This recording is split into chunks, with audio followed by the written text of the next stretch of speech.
You will hear a number of different recordings, and you will have to answer questions on what you hear. There will be time for you to read the instructions and questions, and you will have a chance to check your work. All the recordings will be played once only.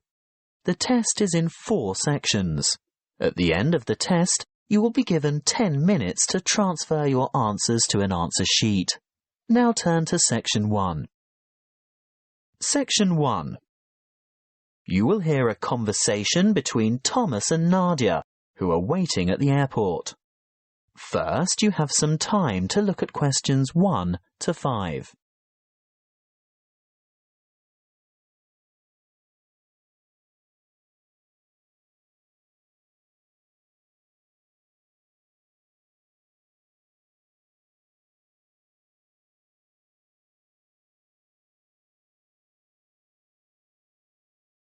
You will see that there is an example that has been done for you.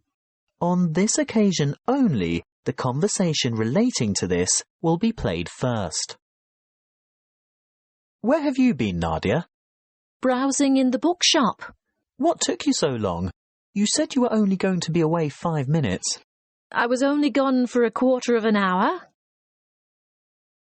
Nadia said she was away for a quarter of an hour. So the correct answer is B, 15 minutes. Now we shall begin. You should answer the questions as you listen, because you will not hear the recording a second time. Listen carefully and answer questions 1 to 5. Where have you been, Nadia? Browsing in the bookshop. What took you so long? You said you were only going to be away 5 minutes. I was only gone for a quarter of an hour. Well, it seemed much longer than that. Did you buy anything? I was tempted to get the latest novel by Dan Brown, but it's quite heavy, and I'd have to carry it around with me. If I could have found a crossword puzzle book, I'd have bought it. But in the end, I was attracted to a front-page article in today's issue of the New York Times. Is that all you bought then? Yes. Look. Why don't you read the business section while I catch up on the news, and then we can swap? I'd rather have the entertainment section. Are you looking for anything in particular? I just thought they might have a review in there of that new play that opened on Broadway yesterday. The drama about the awfully cruel pirate? Oh, I'd forgotten about that.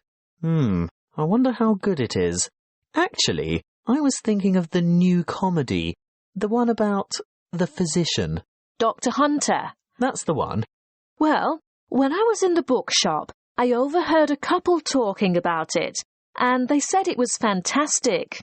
Not in the least bit boring. They especially liked the actor who played the main part. Very smooth, apparently. Lots of fun, then. Well, according to those two, they thought it was hilarious. Ooh, we'll have to make a point of seeing it when we get back. Definitely. We didn't have time for breakfast and I'm hungry. Do you fancy a coffee and a muffin? Sounds like a good idea. And how will you have your coffee today? Long and black as usual? I think I might have something different this morning. What? You don't mean a flat white or some other milky one? Oh, I don't know. I want something to perk me up. An espresso, short and black with sugar? Perfect. Will that be with a chocolate muffin or a berry muffin? I'll try to stay off chocolate. The berry sounds healthier. And I'll have a plain one with butter. Won't be long.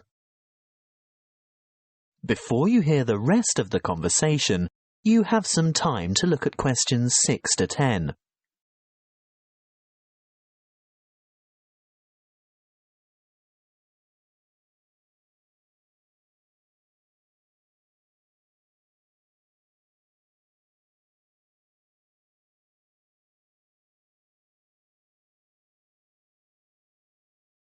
Now listen and answer questions 6 to 10.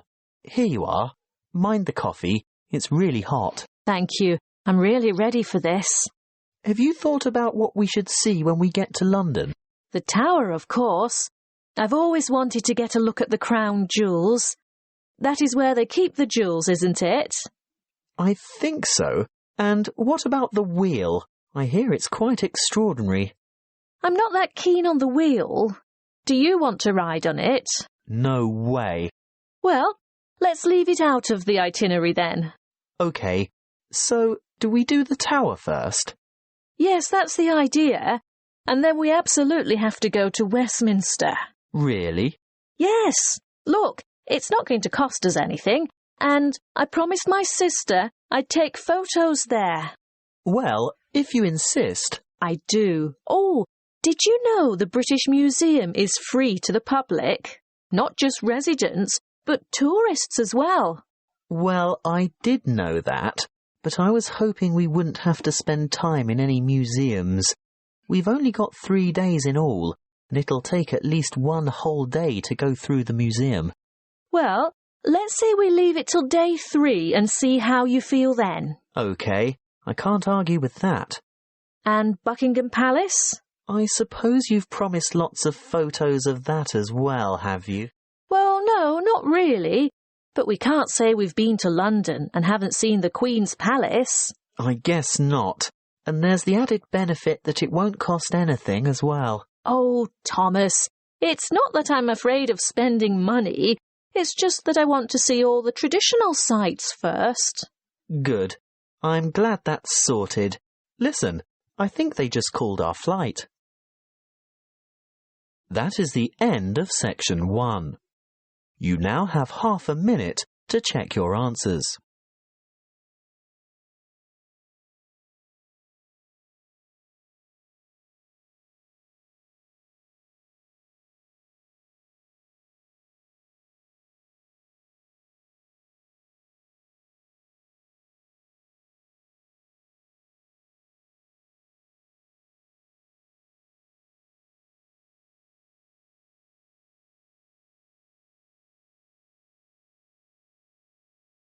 Now turn to section 2. Section 2. You will hear a tour guide talking to a group of visitors at a museum. First, you have some time to look at questions 11 to 15.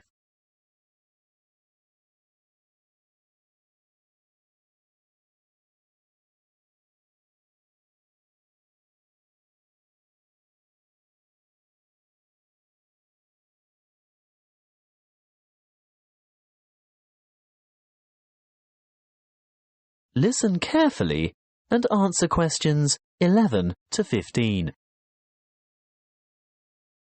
Welcome to the museum. Before we go inside, I'd like to remind you of 1 or 2 things. Firstly, you'll be pleased to know that admission is free to all visitors, so explore at your leisure, and if you can't take it all in today, you can come back again and again without any charge at all. Opening hours are from 10 a.m. to 5:30 p.m. most days, but the museum closes a little later on Thursday and Friday evenings. There are new multimedia guides available in 10 languages. They can be picked up from the desk in the covered courtyard for £4.50, and you can have it with you all day, from opening time in the morning until half an hour before closing. But you will need to produce ID. A passport, driver's licence or national identity card are all acceptable. These multimedia guides have audio commentary as well as images and an interactive map for easy navigation. They're simple to operate, and you will get a more detailed insight into many of the objects in the various galleries. As a security measure, apart from your camera and a purse, wallet or small handbag, your other belongings such as large bags, coats and umbrellas will have to be left at the cloakroom. Please note that the museum has recently revised the regulations for the size of bags and parcels that it will accept in its cloakrooms. I think the maximum size is 40 by 40 by 50 centimetres with a maximum weight of 8 kilograms. The only exception to this is prams and pushchairs. There is a charge of £1 per item. The main cloakroom is to the left of the main entrance, and there is another one at the north entrance. It may seem obvious, but may I remind you also that you should set your mobile phone to silent or turn it off altogether while you are in the museum, and do not carry or consume any food or drink in the exhibition halls.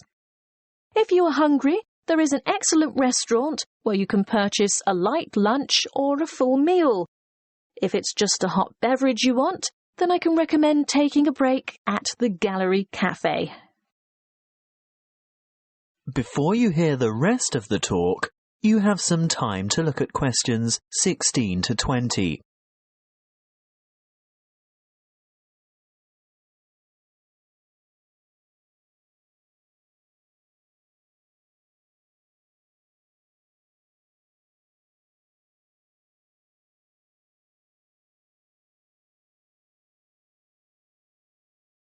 Now listen and answer questions 16 to 20. As we enter the museum from the south by going through the main entrance, as I said before, you'll find the cloakroom immediately on your left, and on your right is the museum shop. They have an outstanding range of postcards and souvenirs in there, and it's well worth a visit, but perhaps best left till you're on your way out. Then you'll know exactly what you want. The big room to the right of the entrance, behind the shop, is the reference library. Straight ahead of you, yes, the huge circular room is the main reading room. If you decide to go in there, please keep noise to a minimum out of respect for the writers and scholars who use it for their research. The reading room is surrounded by what is known as the Great Court. Indeed, it used to be an open courtyard, but you will see that it is now completely covered by a magnificent glass and steel structure. If you walk around the Great Court in a clockwise direction, on the west side, you'll see the entrance to the Long Hall of Ancient Egypt, which has an amazing collection of Egyptian antiquities. The gallery behind the reading room, directly opposite the entrance, is devoted to China and Southeast Asia. Here you'll see Chinese civilization explored chronologically from the Neolithic period through to the 21st century. The restrooms for both men and women are located in the northeast corner of this floor, but don't worry, there are others available on the floors above. Another huge gallery extends along the eastern side of the courtyard, and this is given over to Greece and Rome. The sculptures in this section are absolutely spellbinding. Take your time looking at all the exhibits, and when you're ready to view what's on the next floor, take the magnificent marble staircase by the entrance. That is the end of section 2. You now have half a minute to check your answers.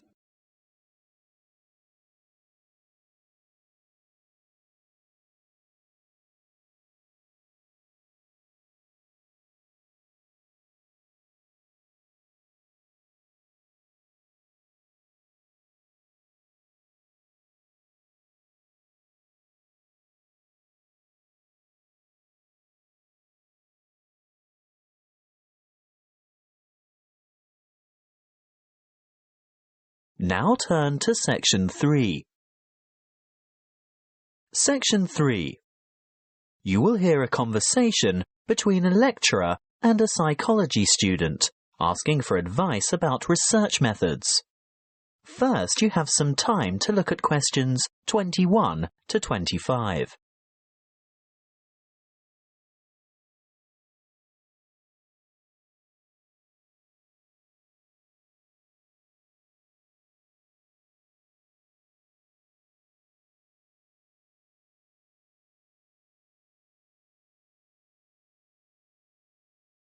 Listen carefully and answer questions 21 to 25. Good morning. Now, what is it you want to discuss today? Good morning, Dr. Reed. This assignment you've given us is the first psychology experiment I've had to do, and I'm not sure where to begin or which steps to take. Well, conducting your first psychology experiment can be quite a complicated and confusing process, but just remember that, like other sciences, psychology uses the scientific method and bases its conclusions upon empirical evidence. What do you mean by empirical evidence? Well, empirical evidence is established by observation rather than theory. And the scientific method? Oh, yes.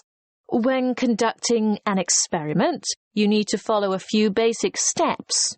I know the first step is to come up with a research question or problem. Yes, a question that can be tested.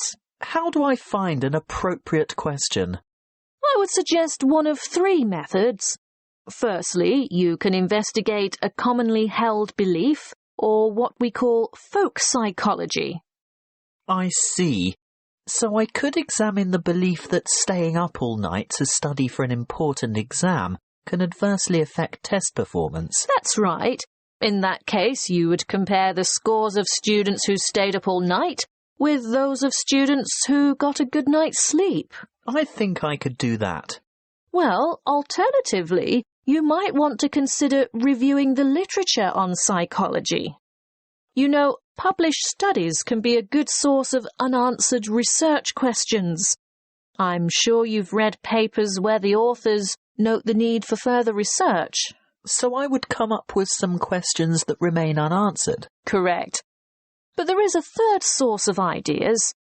Just think about everyday problems and then consider how you could investigate potential solutions. Okay. Perhaps I could study various memorization strategies to find out which are the most effective. That's the idea. Next, you need to define the variables. You know, anything that might have an effect on the outcome of your research. Yes, I remember we learnt about that last week. Yes, that's right. Then you have to develop a testable hypothesis that predicts how the variables are related. For example, students who are sleep-deprived will perform worse in an exam than students who are not sleep-deprived. Exactly. Once you have developed a hypothesis, you must carry out background research. I can use books, journals, online databases, and websites. Yes, all of those. I covered the reasons for background research in last Friday's lecture, didn't I? What you have to remember at this stage is to take careful notes and generate a bibliography of your sources. Before you hear the rest of the conversation, you have some time to look at questions 26 to 30.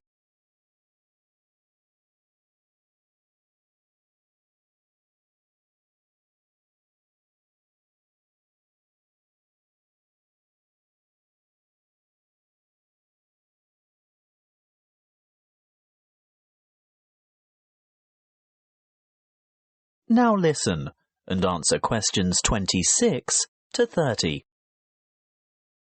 OK, I've got that. Then I'm ready to develop an experimental design. Well, again, you have a choice. There are 3 basic designs, and each has its own strengths and weaknesses. The pre-experimental design does not include a control group, so there is no comparison. What we call a quasi-experimental design does incorporate a control group, but there is no randomization, whereas a true experimental design has both control groups and random assignment to groups. You've also told us about standardization of procedures. Is this where that comes in? Being sure to compare apples to apples? Absolutely. Going back to your sleep deprivation example, the same exam would have to be given to each participant in the same way at the same time, etc. Got it. When selecting subjects, you need to consider different techniques. If you were to go through with your sleep deprivation experiment, you would need to ensure that your experimental and control groups were standardized. That is, all third-year accounting students, for instance. A simple random sample involves choosing a number of participants from a group of similar people. On the other hand, a different kind of study might involve a stratified random sample, where participants are randomly chosen from different subsets of the population. You mean subsets with distinctive characteristics, like age, gender, race, socio-economic status, and so on? Precisely. Then the next step is to actually conduct the experiment and collect the data. Then I have to analyse the data. I'll be dealing with the statistical methods for analysing data in next week's lecture. Oh, good. I guess all that's left then is to write up the data. Yes, communicating your results is important. And in the next couple of lectures, I'll be covering the format and structure of a psychology paper and tips for writing each section. Thank you, Dr. Reed. I feel much more confident in getting started now. Thank you for taking the time to see me. That is the end of section 3. You now have half a minute to check your answers.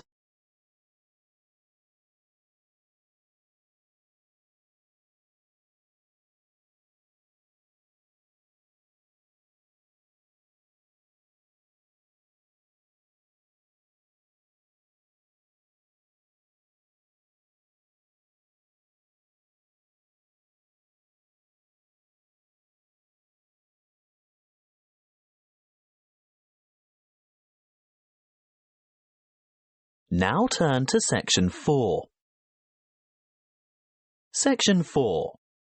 You will hear a lecture on the production and trade of rice. First, you have some time to look at questions 31 to 40.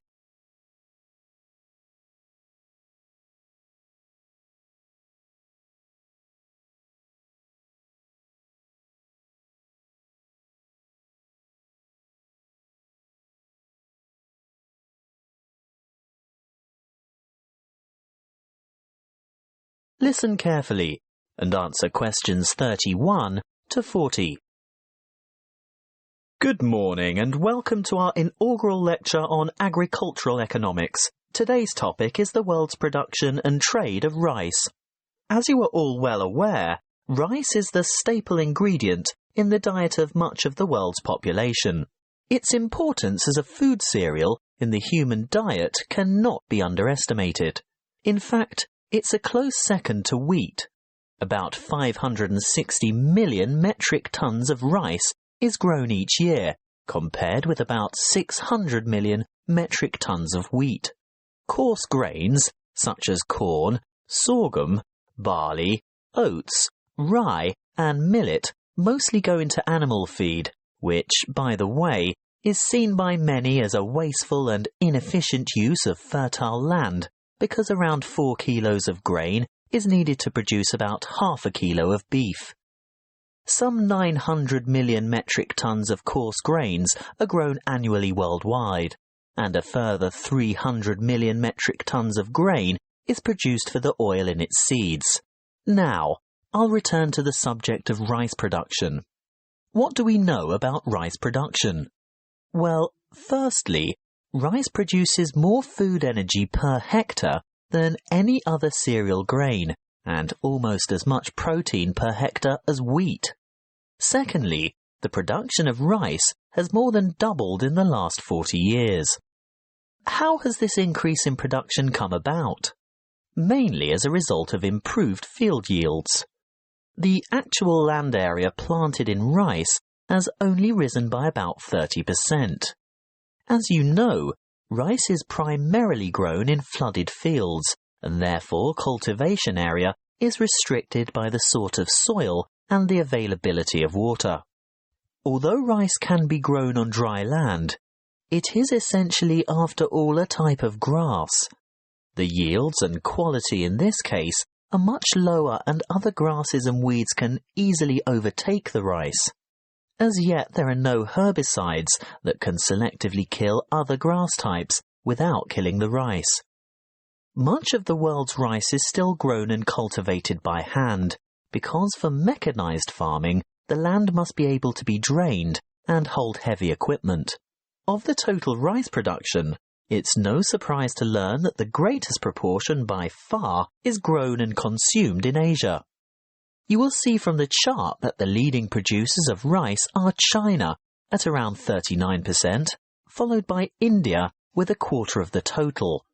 Indonesia produces almost 1/10, and other countries like Bangladesh, Vietnam, Thailand, Japan and Brazil grow another 25, almost 26% of the total.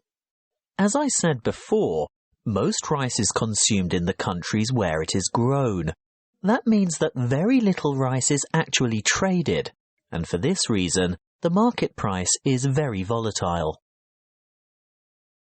That is the end of section 4. You now have half a minute to check your answers.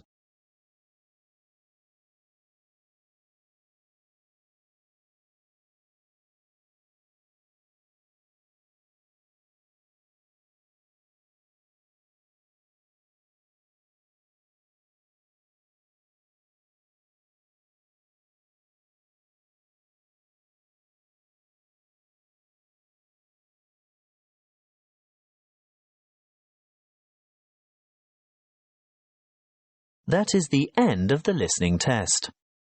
You now have 10 minutes to transfer your answers to the listening answer sheet.